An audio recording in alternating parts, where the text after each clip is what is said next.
कि इस डेटा को हम अलग कैसे करें। जैसे मैंने यहाँ पे फॉल्स ले लिया, इसको यहाँ से सेलेक्ट करके आराम से मैं दूसरी सीट में पेस्ट कर सकता हूँ। यहाँ मैंने पेस्ट कर दिया, ठीक है। अब रेस्ट ऑफ जो डेटा है इसे मैं सेलेक्ट करके यहाँ से डिलीट कर दूंगा। तो आप यहाँ देखोगे टेक्स्ट अलग हो गए और नंबर अलग हो गए।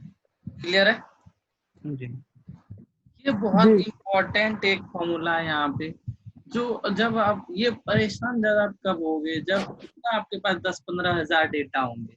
और बहुत जब रॉ डेटा की बात आती है ना, तो रॉ डेटा में बहुत सारी प्रॉब्लम्स होती है, जो बहुत ज्यादा प्रॉब्लम क्रिएट होती है। एक में नंबर्स भी होंगे, एरर भी होगी, टेक्स्ट भी होंगे। तो एरर को अलग करना है, राइट, टेक्स्ट को अलग करना है, आपको नंबर्स को अलग करने हैं। तो ऐसी प्रॉब्लम, ऐसी सिचुएशन बहुत ज्यादा क्रिएट होती है जहाँ पे ये सब फॉर्मूला की आपको अगर नॉलेज नहीं रही तो बहुत ज्यादा प्रॉब्लम होती है, आपकी जॉब भी जा सकती है।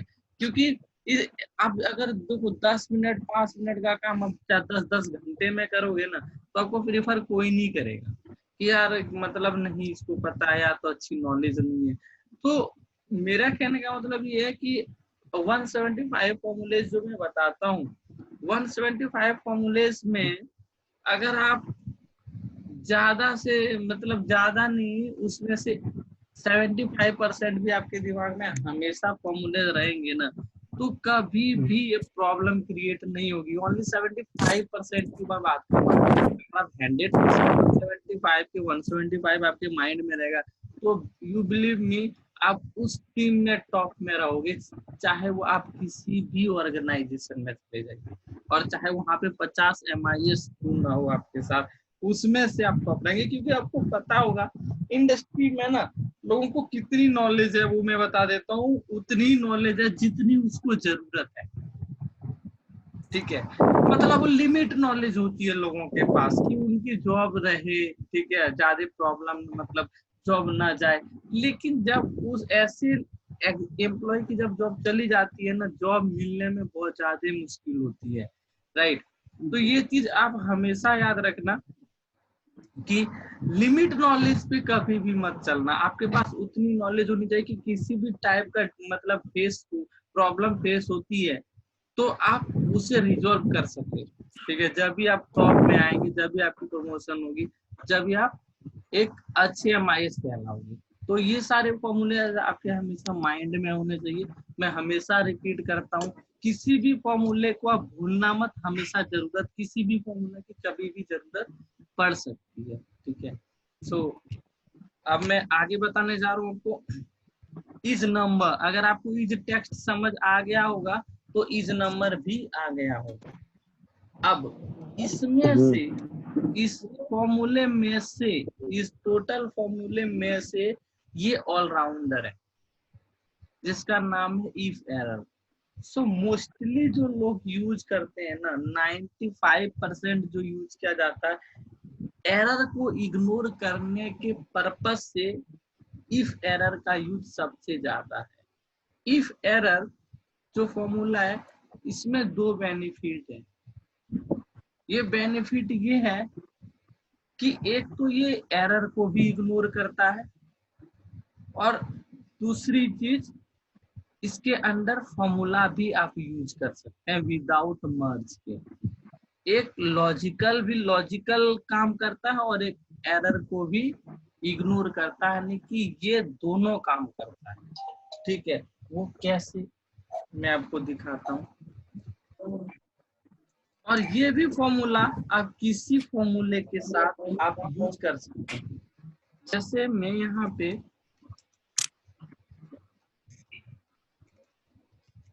लिखता हूँ कुछ नंबर्स और यहाँ पे लेता हूँ और नंबर और यहाँ पे एक एरर टाइप करूँ।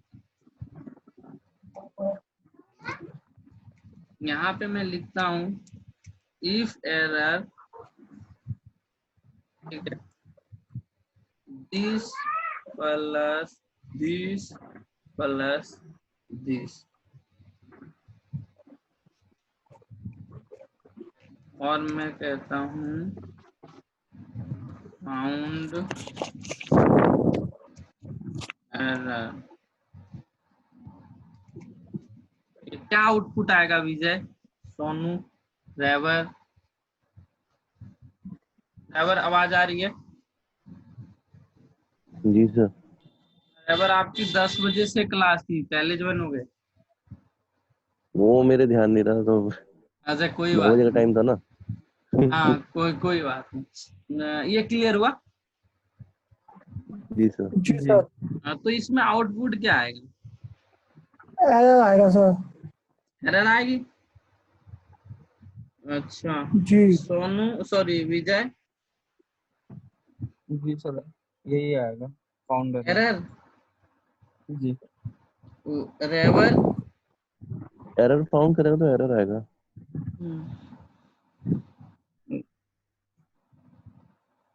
ठीक है ठीक है, क्योंकि यहाँ पे एरर मिले ना, यहाँ पे तीनों चेक करता है। इफ एरर क्या करता है, जितने सेल को आप सिलेक्ट करोगे हेलो। सबको। हाँ मन, हेलो, हाँ जी, good time morning table sir. भूल जाते हो क्या? Good good morning morning. Sir. नहीं सर, वो नेट स्लो चल रहा था इसलिए कनेक्ट नहीं हो रहा था। तो 10 बजे से तो आपकी क्लास ही है, मैंने लिस्ट भेजी है, मैंने स्पेशल बताया भी था, ओनली संडे क्लास होगी, 2 घंटे की क्लास होगी। सर 9 बजे से थी ना।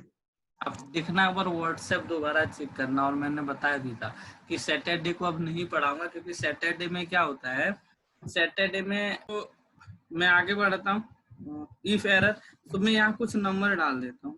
अब देखो ये क्लियर हुआ?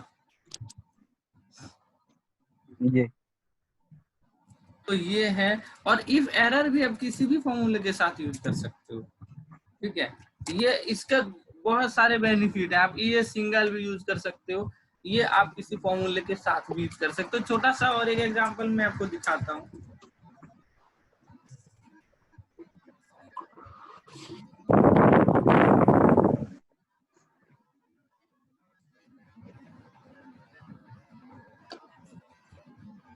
VLOOKUP के साथ मैं आपको यूज करके दिखा देता हूँ, फिर मैं आपको बाद में भी बताऊंगा मर्जी में, लेकिन और मैं आपको यूज दिखाता हूँ। जैसे मैं यहाँ एक छोटा सा डेटा क्रिएट कर लेता हूँ। मान लो मैं यहाँ लिखता हूँ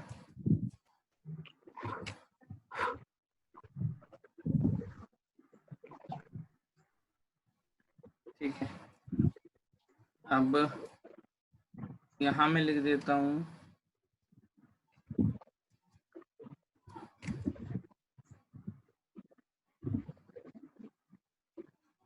छोड़, मैं यहाँ नया लिखता हूँ।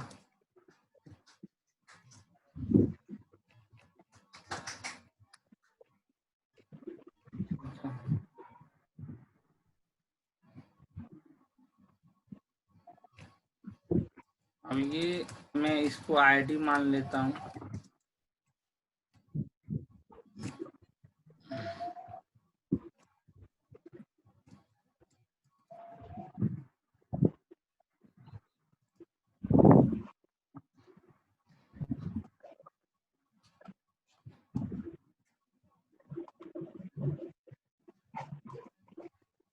और ये नेम मुझे यहाँ पे फाइंड करना है, VLOOKUP।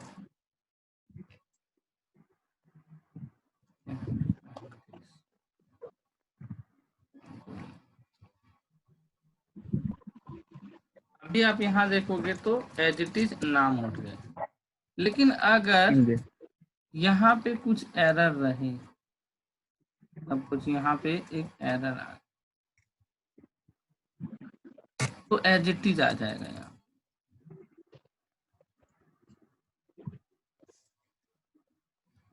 अब मैं चाहता हूँ जब यहाँ कुछ एरर आए तो वो यहाँ पे ब्लैंक हो जाए, एरर ना शो करे। कॉन्सेप्ट क्लियर हो रहा है मैं कहना क्या चाह रहा हूँ? बिल्कुल।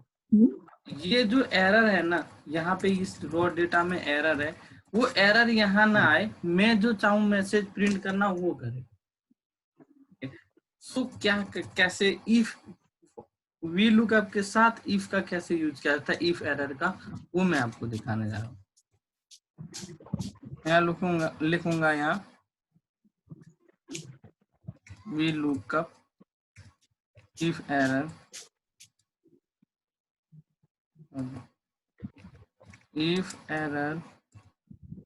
we lookup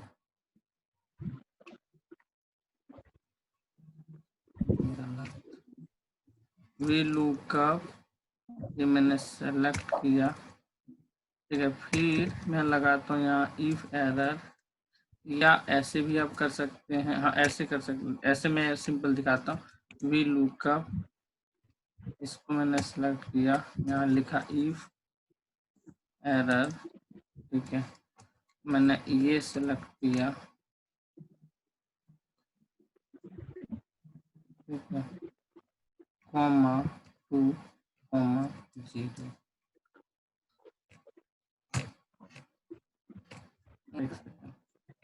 पहले लगा देता हूँ इफ एरर वी लुकअप,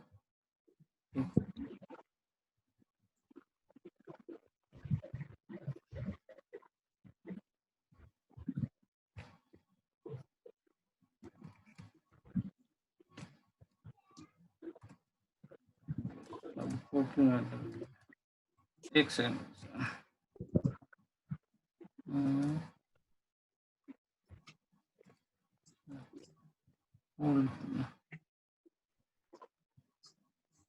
समझ आया? जी ये देखो, ठीक है। सो यहाँ पे, यहाँ मैं लिख देता हूँ फाउंड,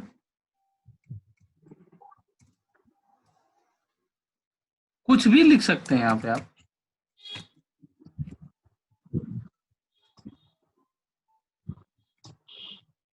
अब मैं यहाँ पे इसके ऊपर यहाँ लिख देता हूँ, यहाँ लगा देता हूँ मैं कंडीशनल फॉर्मूला, और यहाँ पे मैं लिख देता हूँ फाउंड, समझ गए? जहाँ पे ये एरर फाउंड होगा ना, वहां रेड हो जाएगा, ठीक है। जैसे यहाँ पे मैं मैनुअल लिख देता हूँ, अभी यहाँ पे मैनुअली करता हूँ, फॉर्मूला को हटा देता हूँ, इधर लगा नहीं क्या, हाँ यहाँ पे मैं यहाँ भी एक एरर लिख देता हूँ, देख रहे हो? क्लियर हो रहा है थोड़ा बहुत या नहीं हुआ? नहीं हो रहा।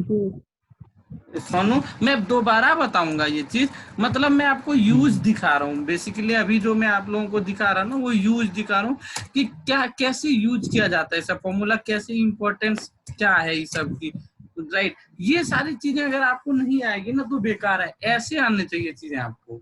इसे मर्ज बोला था, अभी तो ये नॉर्मल मर्ज है दो फॉर्मूले के साथ, मतलब ये छोटे छोटे मर्ज है, लेकिन इंपॉर्टेंट है ये जो चीज अभी मैं दिखा रहा हूँ ना, ये डेली एक्टिविटी में यूज किया जाता है, समझ रहे हो? Last one is count blank. इस फॉर्मूले से आपको पता चल गया होगा कि ये क्या करेगा, राइट। तो जो काउंट, जो सेल वो ब्लैंक है, उसे काउंट करके दिखाता है। जैसे दिखाता हूं, यहाँ मान लो मैं कुछ नंबर है, और ये मैं कहता हूं इफ काउंट ब्लैंक, राइट। अगर ये ट्रू है, ठीक है, तो आप यहाँ ब्लैंक कर देना, अदरवाइज सम कर देना, ठीक है। सो अब यहाँ देखो अभी क्या आउटपुट आएगा, यहाँ दोनों में से कोई बताओ। इसमें से 12 आएगा। हाँ, नहीं नहीं, एक मिनट, तो आएगा सर इसमें। ट्रू आएगा। आएगा ट्रू। जी जी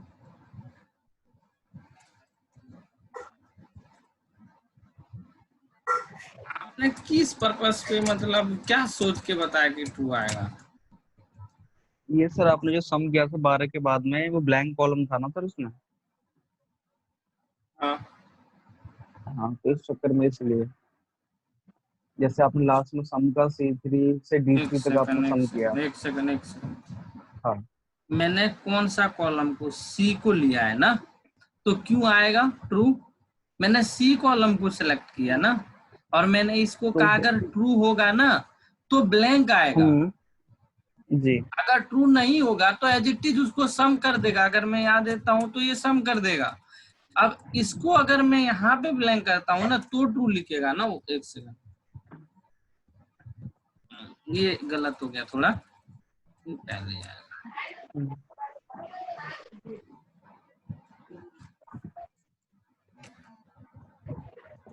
ठीक है, अगर मैं यहाँ कुछ लिखता हूँ, ये क्यों हो रहा है ऐसे, अभी गलत आउटपुट दे रहा है ये। अगर ये ट्रू है, एक सेकंड, अगर ये ट्रू है तो ब्लैंक आना चाहिए। गलत लग गया शायद। इफ काउंट ब्लैंक, अगर ये सेल ठीक है ब्लैंक है, अगर ये ट्रू है, ठीक है, समझ रहे हो आप? अगर ये ट्रू है तो आना चाहिए ब्लैंक। अगर ये फॉल्स है तो होना चाहिए सम। ठीक है,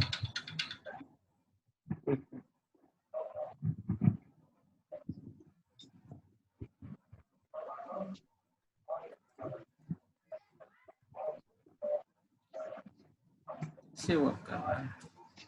अगर ये ट्रू है, अगर ये ट्रू है तो ब्लैंक आना चाहिए। गलत दे रहा है हमको।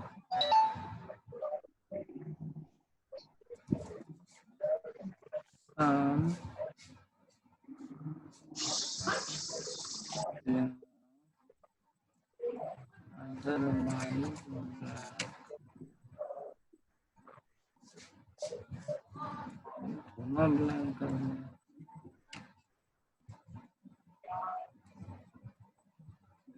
क्यों अपने करना?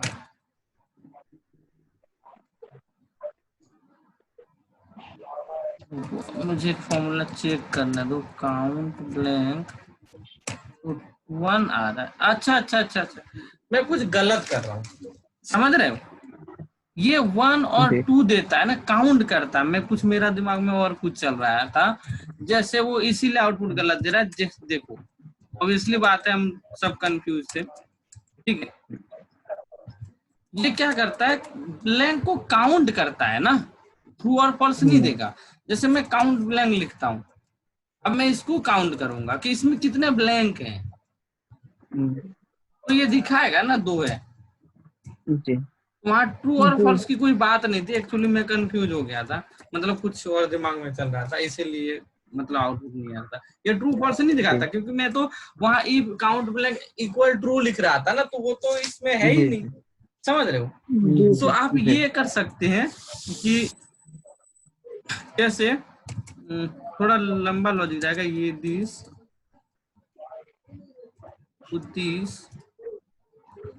ये कर सकते हैं हम, count sorry if count blank. ठीक है, दिखाता हूँ। सपोज ये मैंने लिख दिया इक्वल, अगर 4 ब्लैंक है, ठीक है,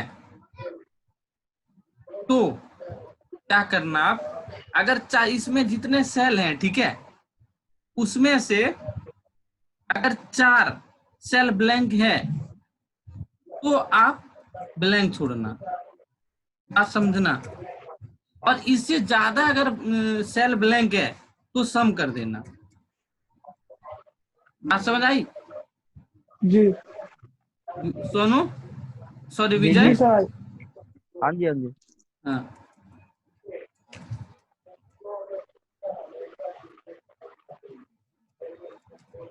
ठीक है।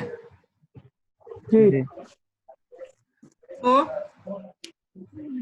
या अभी भी कुछ डाउट है? मुझे अभी कुछ लग रहा है, रुक जाओ, मुझे लग रहा है ये गलत लग गया। क्लियर हुआ अब? जी जी मेरा कहने का मतलब 1 2 3 4 कंसीडर करना चाहिए इसको। तो 121 के नीचे ही ब्लैंक था ना सर? अच्छा हाँ, ठीक ठीक ठीक। तो ये समझ अब क्लियर हो गया। एक्चुअली उल्टा लग गया था फॉर्मूला। मतलब 4 अगर उसमें से 4 ब्लैंक अगर सेल होगा ना तो वो ब्लैंक दिखाएगा। अगर ज्यादा ब्लैंक हो गए तो फिर सबको सम कर देगा। जी जी तो अपने अकॉर्डिंग आप कैसे भी लॉजिक लगा सकते हैं। मतलब एक मैं आपको इसका यूज दिखा रहा हूँ, बाकी आपको ये ऐसे भी जरूरत पड़ती है, सिर्फ काउंट ब्लैंक की भी जरूरत पड़ जाती है कि मान लो इसमें मुझे टोटल मान लो 1 लाख डेटा है, उसमें से ये चेक करने हैं कि इसमें से कोई सेल का ब्लैंक है क्या, तो आप उसको भी चेक कर सकते हैं। ठीक है, कि सर, एक ब्लैंक नहीं कंफ्यूजन थी होना इसमें। चाहिए। हाँ? जैसे आपने इसमें कहा ना कि 4 से ऊपर होंगे तब वो सम करेगा, लेकिन ये 4 पे सम कर रहा है सर ये। एक सेकंड, अच्छा उल्टा हो गया क्या? हाँ, एक नहीं बार कर रहा है देखना। ना, ये देखो 4 से ऊपर अगर 4 नहीं, तक ब्लैंक है तो सम नहीं हम्म करेगा। ठीक है, हम्म 4 अगर ब्लैंक हो तो सम नहीं करना चाहिए। अगर 4 से ज्यादा सेल ब्लैंक है तो सम करना चाहिए। हाँ, तो सर ऐसा तो नहीं है 4 के पास में वो जो उसका एक साइन लगता है, उससे नहीं तो नहीं नहीं, होगा सर मैंने सम? 1 2 3 4 उल्टा काम कर रहा है अभी ये। नहीं, ठीक तो कर रहा है। 4 उसको ब्लैंक अगर मिल जाता है ना तो वो सम नहीं करेगा, और 4 से ज्यादा अगर उसको मिलता है ब्लैंक तो वो सम कर हम्म देगा। तो लेकिन सर 4 ही ब्लैंक मिला है ना, उसके बाद सम किया है सर, देखो आप काउंट करो। एक सेकंड, 1 हाँ, 2 3, फिर 3। 1 2 3 4। ठीक है, हाँ इसके बाद सबको सम कर देगा। तो ये सम हाँ, पता है क्यों नहीं कर रहा है? क्योंकि सिलेक्ट क्यों? वहीं तक है ना। नहीं नहीं सर, मेरा ये नहीं, जैसे आपने कहा था ना कि 4 से ऊपर ब्लैंक होगा तो सम करेगा ये। अब ये हाँ, 4 की वैल्यू पे सम कर रहा है ये, मतलब 4 अच्छा ब्लैंक मिल गए तभी इसने नहीं तो सम कर दिया। उसका सिंपल है। उसमें ग्रेटर, हाँ हाँ, मैंने गलत यहाँ लॉजिक लगाया ना। ग्रेटर देन यहाँ अच्छा लगाना पड़ेगा, यहाँ इक्वल अच्छा लगा दिया है अच्छा, मैंने, समझ गए? जी जी ठीक है। हाँ, तो लॉजिक सिर्फ चेंज करना। सोनू समझ आया? जी सर। बहुत अच्छा। मतलब मैं भी थोड़ा वो हो गया था, टाइम को लेके कंफ्यूज, दिमाग में कुछ और चलने लगा था, इसीलिए छोटे छोटे कंफ्यूजन हो रही है अभी। तो क्लियर हो गया? मैंने यहाँ इक्वल लगा दिया है ना, तो वो सिर्फ 4 को हम्म। देख रहा है, समझ रहे हो? यहाँ ग्रेटर अच्छा, देन तो सिर्फ कर ग्रेटर देंगे देन ना, लगा। बस हो जाएगा ये। ठीक है ठीक है। ठीक है, सोनू कुछ डाउट है? ठीक। नहीं सर। ठीक है, अभी जो वीडियो ना, जो अभी मैं वीडियो अपलोड करूंगा उसमें ना टाइम लिख दूंगा व्हाट्सएप में। एक्चुअली आप लोग